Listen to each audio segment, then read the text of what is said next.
Hello students, મારી YouTube channel physics by Rathod સરમાં તમારું સ્વાગત છે. આજે આપણે સાપેક્ષ વેગ અને સાપેક્ષ સ્થાનાંતર વિશે વાત કરીએ.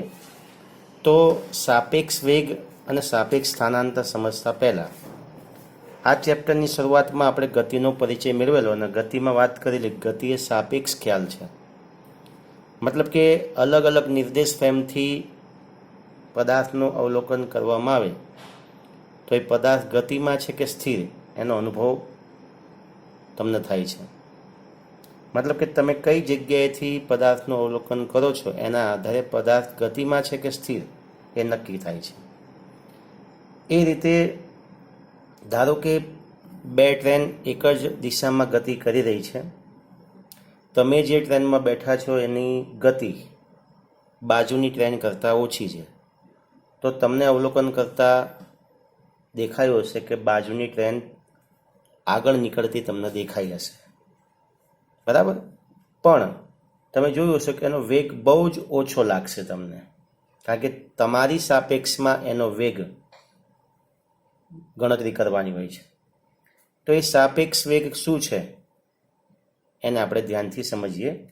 તમે એ પણ જોયું હશે કે બંને જો જમીનની સાપેક્ષમાં બંનેનો વેગ સમાન હોય તો અને તમે બાજુની ટ્રેનનું અવલોકન કરો છો તો તમને ખ્યાલ આવશે કે એ ટ્રેન તમને સ્થિર ઊભી હશે એવું લાગશે.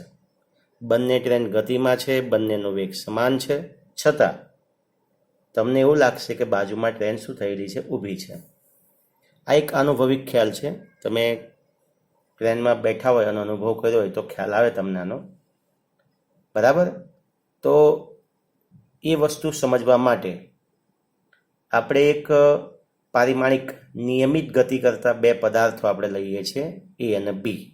સમજી લો, આકૃતિમાં હું તમને અહીંયા દર્શાવું છું કે આપણી પાસે બે પદાર્થો છે, એક પારિમાણિક ગતિ કરતા બે પદાર્થો, બરાબર.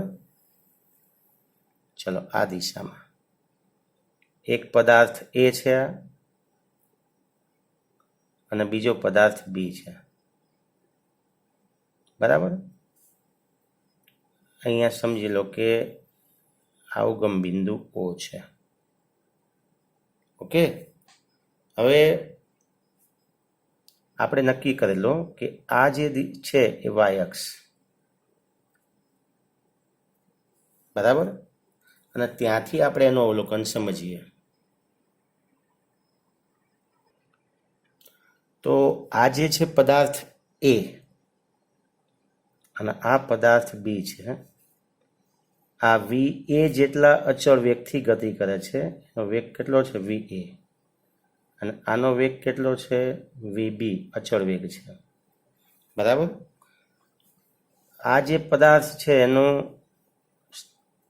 આ જે ઉગમ બિંદુ છે, મતલબ કે આ નિર્દેશ ફ્રેમ સમજી લો આપણે વાય નિર્દેશ ફ્રેમ છે, તો ત્યાંથી એનું જે અંતર છે એ એક્સ એ 0 સમયનું છે, બરાબર, પ્રારંભિક સમય. અને એ રીતે જો આની વાત કરીએ આપણે તો આ x b t is equal to 0 સમય. ઓકે, ચલો, આ ટી ઇઝ ઇક્વલ ટુ 0 સમયની સ્થિતિ તમને આપી છે.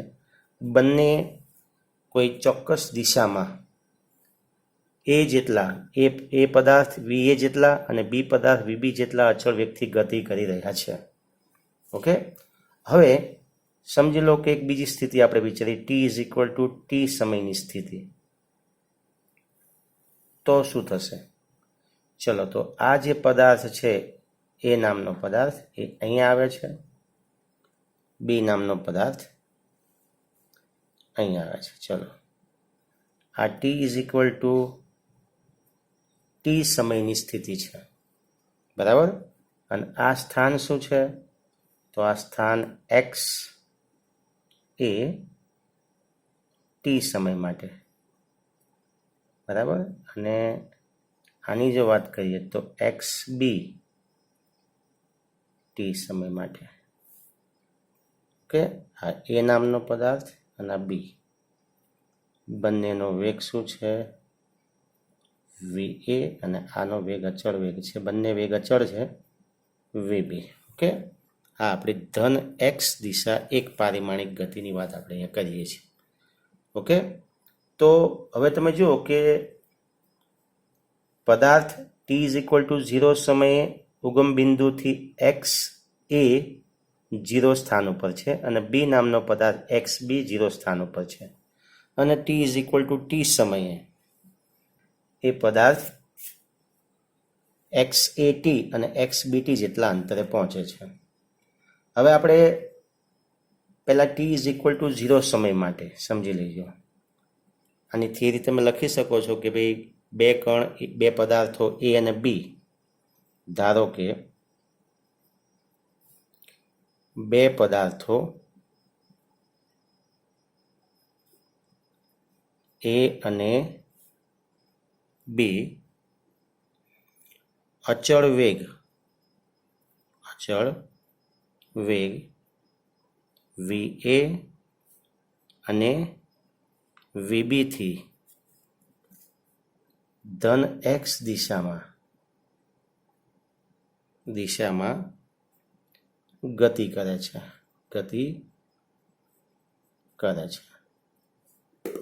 ટી ઇઝ ઇક્વલ ટુ 0 સમયે તેઓ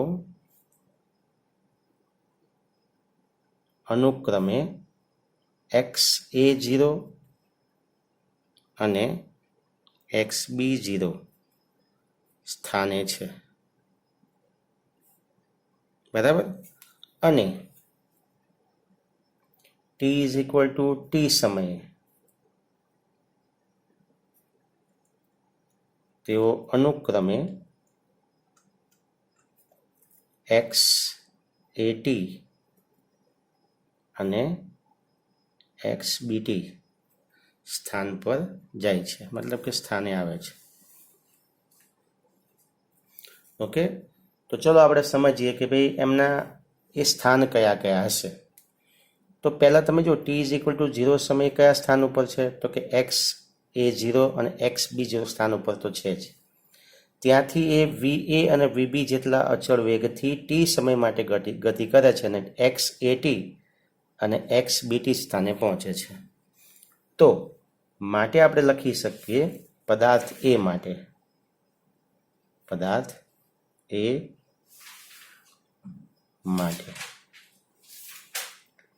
XAT. તો આ XAT કેટલું હશે? બરાબર, જો આપણે ગણતરી કરવી હોય તો XAT ઇઝ ઇક્વલ ટુ પદાર્થ ટી ઇઝ ઇક્વલ ટુ 0 સમય પ્રારંભમાં હતો ક્યાં, તો કે XA0 ઉપર હતો. તો ચલો XA0 પ્લસ કેટલા વેગથી ગતિ કરે છે? VA જેટલા. અને કેટલા સમય માટે? ટી સમય માટે. તો અહીં તમને મળશે VAT. T is equal to 0 સમય આ સ્થાન ઉપર છે, પછી ટી સમયમાં VA જેટલા વેગથી આટલું અંતર કાપે છે, મતલબ કે આ બંનેનો સરવાળો તમે કરો એટલે તમને નવું સ્થાન મળશે. XAT is equal two XA0 plus VAT. આ VAT કાપેલું ટી સમયમાં કાપેલું અંતર છે. આ શું છે? VAT શું છે? પદાર્થ એ ટી સમયમાં કાપેલું અંતર. તો પ્રારંભિક સ્થાનમાં તમે એ અંતર ઉમેરી દો એટલે તમને ટી સમયે નવું સ્થાન મળશે. ચલો એ જ રીતે પદાર્થ બી માટે તો એ જ રીતે ઉપર જે લખ્યું એ રીતે XBT ઇઝ ઇક્વલ ટુ, ચલો પ્રારંભમાં કયા સ્થાન ઉપર છે? તો કે XB0. ચલો કેટલા અચળ વેગથી ગતિ કરે છે? VB. કેટલા સમય માટે? ટી સમય માટે. તો આને કહી દો આપણે પરિણામ નંબર 1. આ આપણું થઈ ગયું પરિણામ નંબર 2.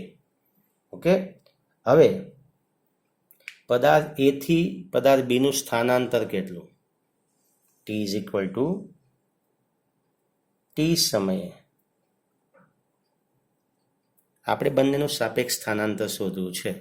તો કણ એની સાપેક્ષે T is equal two T સમયે કણની પદાર્થ લખી નાખીએ કે પદાર્થ એથી એની સાપેક્ષે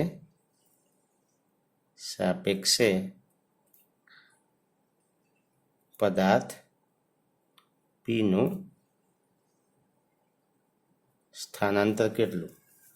તો તમે કહી શકો છો કે ભાઈ પદાર્થ T is equal two T સમયે પદાર્થ એની સાપેક્ષે પદાર્થ બીનું સ્થાનાંતર એટલે એક્સ બી એ ટી સમય માટે, બરાબર, એની સાપેક્ષે બીનું. તો એની સાપેક્ષે બીનું સ્થાનાંતર તમારે શોધવું હોય તો તમારે શું કરવું પડે? ટી સમયે જે બંનેના સ્થાનાંતર છે એનો તફાવત તમારે લેવો પડે. મતલબ કે X BT minus x A T. ખ્યાલ આવી ગયો તમને જે કહું છું એ? X BT minus x A T. ચલો, એક્સ બીટીની કિંમત શું છે મૂકી દો ઉપરના સમીકરણમાંથી. તો તમે જોઈ શકો છો એક્સ બીટી બરાબર કેટલા છે?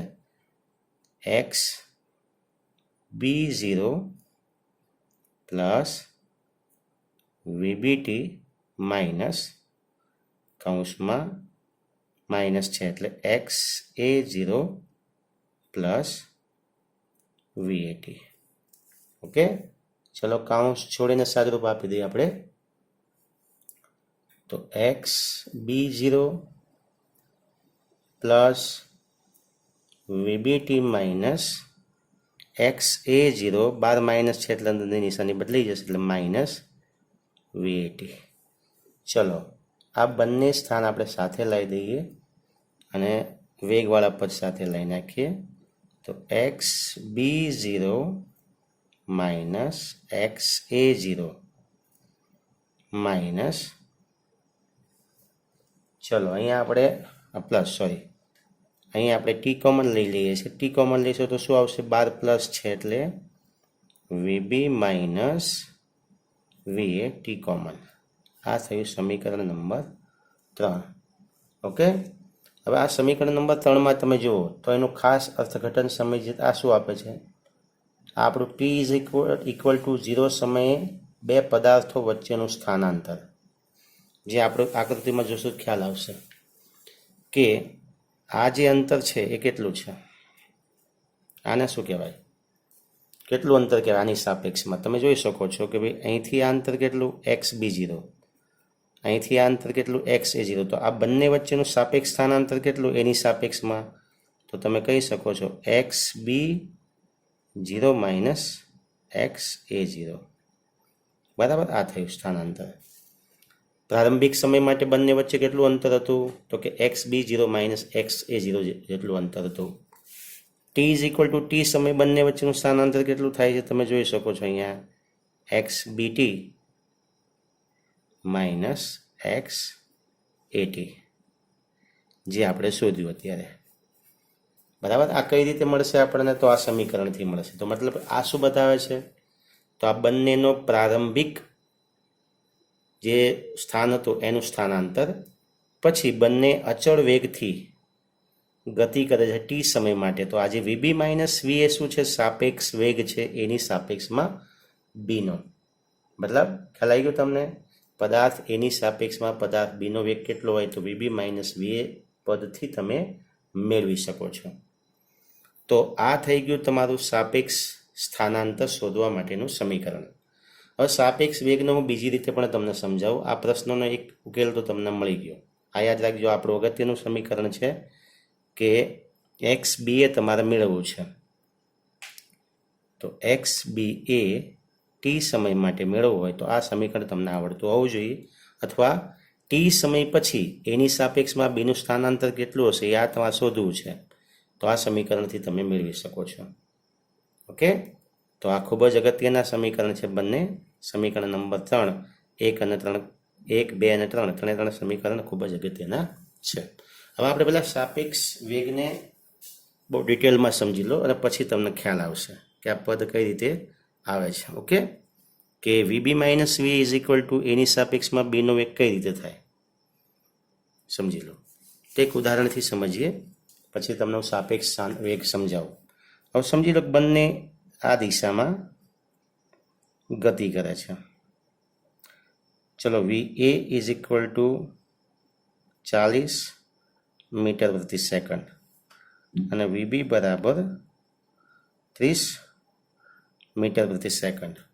તો બંને એક જ દિશામાં ગતિ કરે છે, તો બંનેનો સાપેક્ષ વેગ કેટલો થાય? એક જ દિશામાં જાય છે તો તમે જુઓ કે આ એક સેકન્ડમાં 40 મીટર અંતર કાપે અને આ 30 મીટર અંતર કાપે છે. તો એક જ દિશામાં એમનો સાપેક્ષ વેગ કેટલો થાય? તો તમે જોઈ શકો છો સાપેક્ષ વેગ એટલે જો આપણે સમજો કે વી એ બીની સાપેક્ષમાં એનો, તો તમે કહી શકો વીએ માઇનસ વીબી. વીએ કેટલા છે? 40 માઇનસ 30 એટલે 10 મીટર પ્રતિ સેકન્ડ. મતલબ કે આ બંને વચ્ચે 10 મીટર પ્રતિ સેકન્ડના જ વેગનો તફાવત છે. આ પદાર્થ આના કરતાં 10 મીટર પ્રતિ સેકન્ડ વધારે વેગથી ગતિ કરી રહ્યો છે. જો તમે એની સાપેક્ષમાં બીનો શોધશો તો ખ્યાલ આવશે કે માઇનસ 10 સેકન્ડ આવશે અહીંયા. મતલબ કે બીનો વેગ એના વેગ કરતાં 10 મીટર પ્રતિ સેકન્ડ જેટલો શું છે? ઓછો છે. ચલો હજુ પણ તમે એક ઉદાહરણથી સમજીએ કે આપણી પાસે બે નિર્દેશ ફ્રેમ છે, બરાબર? સમજી લેજો એટલે તમને ખાસ ખ્યાલ આવી જાય, એટલે આખું તમારો જે કન્સેપ્ટ છે એ ક્લિયર થઈ જશે. ઓકે, ચલો આપણી પાસે પી નામનો પદાર્થ છે. કયો પદાર્થ? પી. હવે પી નામનો જે પદાર્થ છે એને આપણે બે જગ્યાએથી એનું અવલોકન કરીએ છીએ. સમજી લેજો ધ્યાનથી. આ નિર્દેશ ફ્રેમ છે એ અને આ નિર્દેશ ફ્રેમ છે બી. આનો ઉગમ બિંદુ ઓ અને આનો ઉગમ બિંદુ ઓ ડેશ. બરાબર? ચલો હવે આ પી બિંદુનું જે અંતર છે જોઈ લો. તો તમે જુઓ છો કે આ બંને વચ્ચે કેટલું અંતર છે? ચલો તો તમે કહી શકો છો એક્સ બી એની સાપેક્ષમાં બીનું. બરાબર? પછી આ બંને વચ્ચેનું અંતર જોઈ લો કે ભાઈ પીથી આ બીના ઉગમ બિંદુ ઓ ડેશથી આ અંતર કેટલું છે? તો તમે કહી શકો છો કે એક્સ પીબી. બીની સાપેક્ષમાં પીનું અથવા બી નિર્દેશ ફ્રેમથી પીનું અંતર. ચલો એથી કેટલું અંતર છે જોવું હોય તો તમે કહી શકો છો કે એક્સ પી એ. ઓકે, આવું થાય ને? સમજી ગયા? તો જો આમાં હું લખતો જાઉં છું કે એક્સ બી એ શું છે? X B a is equal to નિર્દેશ ફ્રેમ એની સાપેક્ષમાં બીનું સ્થાન. બરાબર? એક્સ પીબી શું છે? તો નિર્દેશ ફ્રેમ બીની સાપેક્ષમાં પીનું સ્થાન. બરાબર? અને એક્સ પી એ શું છે? તો એક્સ પી એ તો નિર્દેશ ફ્રેમ એની સાપેક્ષમાં પીનું સ્થાન. બરાબર?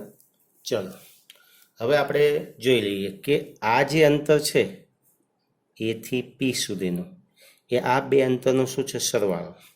એટલે આપણે લખી શકીએ કે x P A is equal to X P is equal two બંનેનો સરવાળો થાય કે ના થાય? તો અહીં તમે લખી શકો છો X P A is equal to X P B plus X B A. સમીકરણ નંબર 1. હવે આ જે સમીકરણ નંબર 1 છે એનું આપણે સમીકરણની સમયની સાપેક્ષમાં વિકલન કરીએ. સમીકરણ 1નું સમયની સાપેક્ષમાં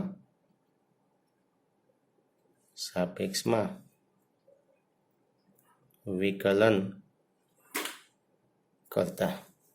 ચલો વિકલન કરીએ તો તમે જોઈ શકો છો અહીંયા તમને મળશે dx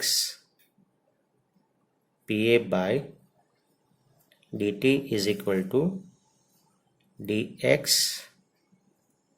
pb by dt plus dx ba by dt. ચલો સ્થાનનું સમયની સાપેક્ષમાં વિકલન એટલે તમને વેગ આપશે, એટલે અહીં તમને મળશે કોનું વિકલન છે? XPA નું. તો વેગ કયો આવશે?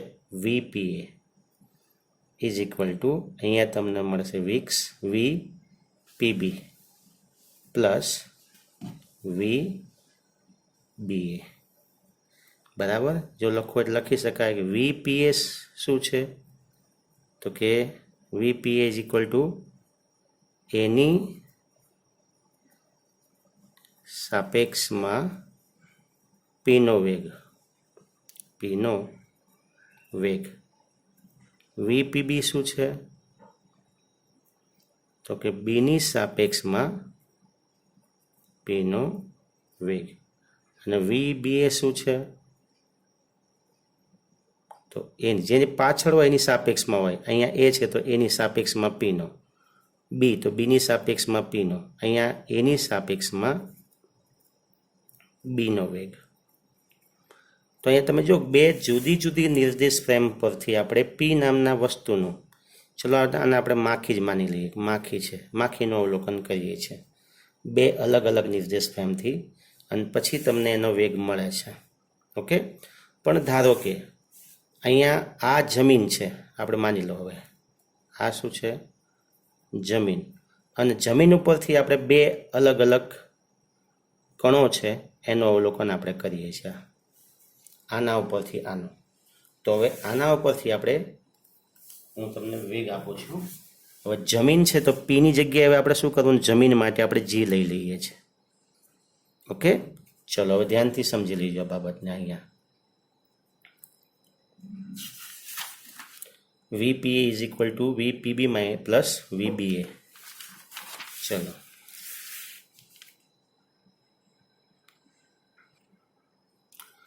તો આપણી પાસે જે સૂત્ર હતું એ સૂત્ર લઈ લઈએ કે VPA is equal two VPB plus VBA. પણ હવે આ જે પી છે એ જમીન છે. પી શું છે? તો કે જમીન, જેના માટે આપણે જી લેવાનું છે. અને એ અને બી એ બે કણો અથવા પદાર્થો છે. તો ચલો આપણે આને સૂત્રનો કરતા બનાવીએ. તો VBA ઇઝ ઇક્વલ ટુ શું થાય? તો આ બાજુ આવશે. ચલો લઈ લો. તો VPA માઇનસ VPB થાય કે ના થાય? સમજી ગયા? ખ્યાલ આવ્યું જે કહું છું એ? ચલો VPA આના બાદ લાવો એટલે પ્લસનું શું થઈ ગયું? માઇનસ. ઓકે. ચલો હવે આપણે થોડો ફેરફાર કરીએ છીએ. અહીંયા આ શું છે? એની સાપેક્ષમાં પીનો વેગ, બીની સાપેક્ષમાં પીનો વેગ. તો આપણે હવે પી એ જમીન જી છે તો મૂકી દો. ચલો અહીંયા આવશે VGA માઇનસ VGB. મતલબ કે પદાર્થ એની સાપેક્ષમાં જમીનનો વેગ, પદાર્થ બીની સાપેક્ષમાં જમીનનો વેગ. તો જમીન તો સ્થિર હોય છે. તો આપણે થોડો ફેરફાર કરી નાખીએ. તો માટે VGA is equal two minus VAG. આને કહેવાય, આને શું કહેવાય? તો કે જમીન જીની સાપેક્ષમાં એનો વેગ. હવે બરાબર, જમીનની સાપેક્ષમાં એનો વેગ. પણ અહીંયા આપણે દિશા બદલીએ છીએ એટલે શું થઈ જશે? નિશાની બદલાશે. અહીંયા એની સાપેક્ષમાં જીનો હતો, તો હવે જીની સાપેક્ષમાં એનો કરો તો બંનેની વેગની દિશા શું થાય? બદલાય. એટલે માઇન આવશે. બંને સમાન પણ દિશા બંનેની શું છે? વિરુદ્ધ છે. એ રીતે આની વાત કરીએ આપણે VBG. તો ચલો VBGને આપણે લખવું હોય તો અહીંયા પણ માઇનસ V શું આવશે? હા, VGB હતું, સોરી VGB છે અહીંયા, એને આપણે VBG કરવાનું છે. તો એ પણ શું થયું? હવે જમીન જીની સાપેક્ષમાં બીનો વેગ. ચલો હવે મૂકી દો. બંને કિંમત આપણે આ સમીકરણમાં મૂકી દઈએ VBAમાં. ચલો તો માટે VBA is equal two VBA એટલે શું થયું? એની સાપેક્ષમાં બીનો વેગ. ચલો મૂકી દો કિંમત. આની જગ્યાએ મૂકો તો શું આવશે? Minus VAG. આ માઇનસ તો છે જ અહીંયા, માઇનસ VBG. ચલો minus VAG minus minus plus VBG. ચલો તો આ પ્લસ વાળું પદ આપણે આગળ લઈ લઈએ છીએ, એટલે VBA ઇઝ ઇક્વલ ટુ શું થશે? VBG minus VAG. પણ તમે જો બંને જમીનની સાપેક્ષમાં, એટલે G લખવાની કંઈ જરૂર છે નહીં, માટે VBA is equal two VB minus VA. આ થઈ ગયું પદાર્થ એની સાપેક્ષમાં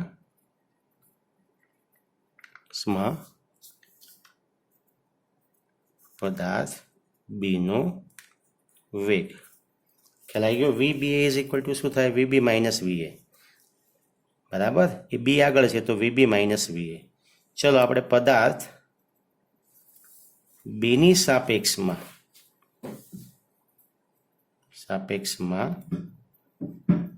પદાર્થ એનો વેગ લેવો હોય તો આ જે પદ છે બદલાશે. આ એની સાપેક્ષમાં બીનો છે, તો હવે આપણે શું કરવું છે? બીની સાપેક્ષમાં એનો, તો VAB ઇઝ ઇક્વલ ટુ શું આવશે અહીંયા?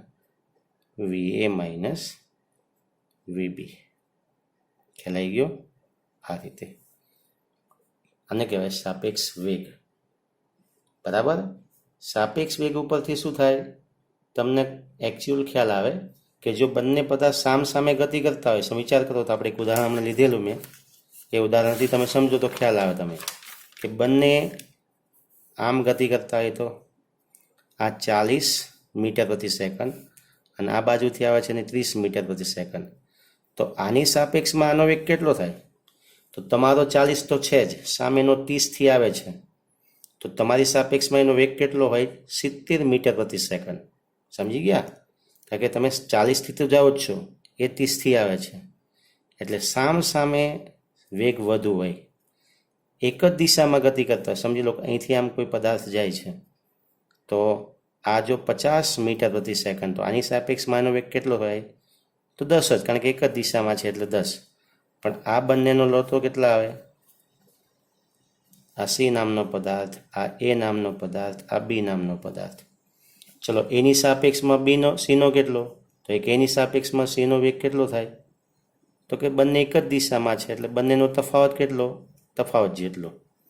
તફાવત કેટલો? 50 ને 40, તો તફાવત કેટલો થાય? 10. તો એની સાપેક્ષમાં Cનો વેગ કેટલો થાય? 10 મીટર પ્રતિ સેકન્ડ. પણ Cની સાપેક્ષમાં Bનો કેટલો થાય? તો જો બંને વિરુદ્ધ દિશા છે તો થશે બંનેનો સરવાળો. બરાબર, અને બંનેનો સરવાળો થાય એટલો ખ્યાલ આવે તમને, 80 મીટર પ્રતિ સેકન્ડ થાય. બરાબર, ઓકે. ચલો હવે આપણે છેલ્લે કેટલીક અગત્યની જે નોંધનીય બાબતો છે એને આપણે જોઈ લઈએ, એટલે આ ચેપ્ટર અહીંયા આપણું પૂરું થઈ જાય છે. હવે આપણી પાસે જે સમીકરણ છે એ સમીકરણ પરથી કેટલાક આલેખને આપણે સમજીએ. બરાબર, અને પછી ચેપ્ટર પૂરું કરીએ.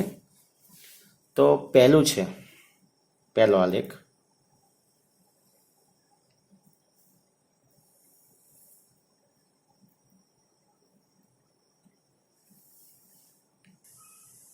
હવે આપણું મૂળ સમીકરણ જે છે એ જોઈ લો કે x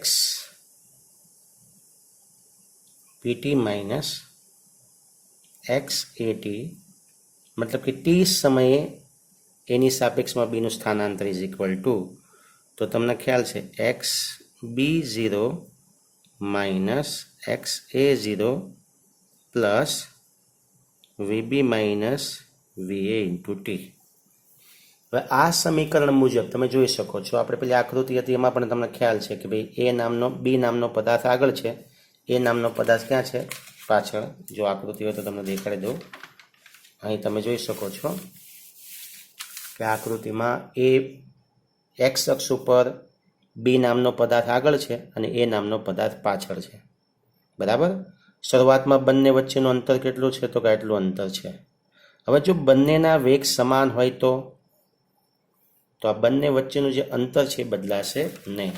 તો એના આધારે આપણને આવો આલેખ મળે કે જો બંનેના વેગ સમાન હશે તો બંનેના વેગ સમાન હોય તો આ સૂત્ર મૂકી દો, ખ્યાલ આવશે તમને.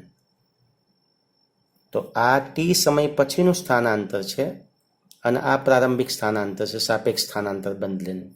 આ ટી સમય પછીનું સાપેક્ષ સ્થાનાંતર, આ 0 સમય માટેનું સાપેક્ષ સ્થાનાંતર. હવે જો બંનેના વેગ સમાન હોય તો આ પદ શું થઈ જાય? 0 થઈ જાય. મતલબ કે 0 સમયનું સાપેક્ષ સ્થાનાંતર ઇઝ ઇક્વલ ટુ ટી સમય પછીનું સાપેક્ષ સ્થાનાંતર. બંને કેવા થાય? સરખા. એટલે તમે જો બંનેનો આલેખ આ રીતે સમાન મળશે. બંને વચ્ચેનું અંતર સમય સાથે બદલાતું નથી, પેરેલલ આવે છે. બંને વચ્ચેનું અંતર એક સરખું જળવાઈ રહે છે. આમ સમય બદલાતો જાય છે, સમજી લેજો.